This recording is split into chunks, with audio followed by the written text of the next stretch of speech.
ការរស់នៅដ៏ប្រណិតសុភមង្គលដែលកើតចេញពីភាពលំនៅឋានដែលល្អឥតខ្ចោះយុគសម័យថ្មី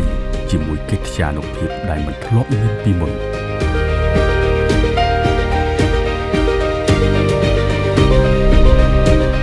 ភាពរីករាយដែលផ្ដល់ឲ្យចេញពីក្រអៅបេះដូងសុភមង្គលពិតប្រាកដនិងពេលវេលាប្រកបដោយសេចក្តីសុខជាមួយមនុស្សដែលសំខាន់បំផុតក្នុងជីវិត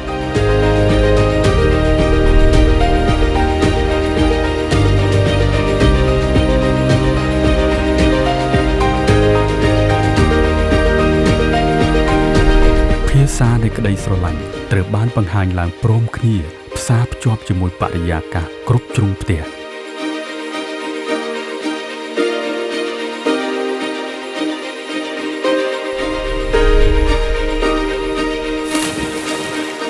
ការនាំយកមកនៅរសនិយមថ្មីជាមួយមុខងារដែលបំពេញគ្រប់របៀបរស់នៅយ៉ាងទាន់សម័យ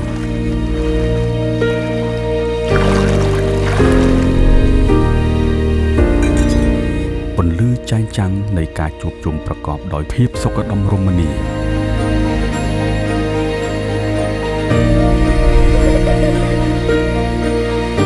គ្រប់សកម្មភាពគ្រប់បរិយាកាសនៃការរស់នៅតែងតែបង្កប់នូវអារម្មណ៍ថ្មីយ៉ាងកក់ក្ដៅ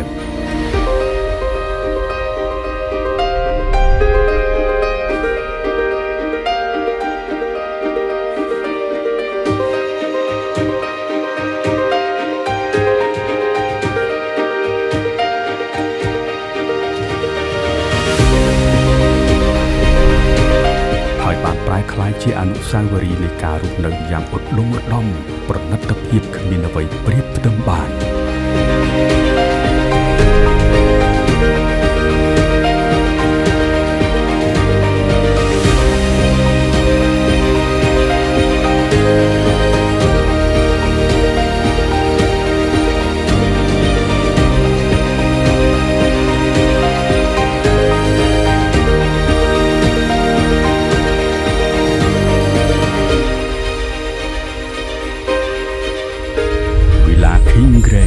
រស់នៅប្រកបដោយកិត្យានុភាពជាមួយវិឡាល្អឯកលំដាប់កំពូល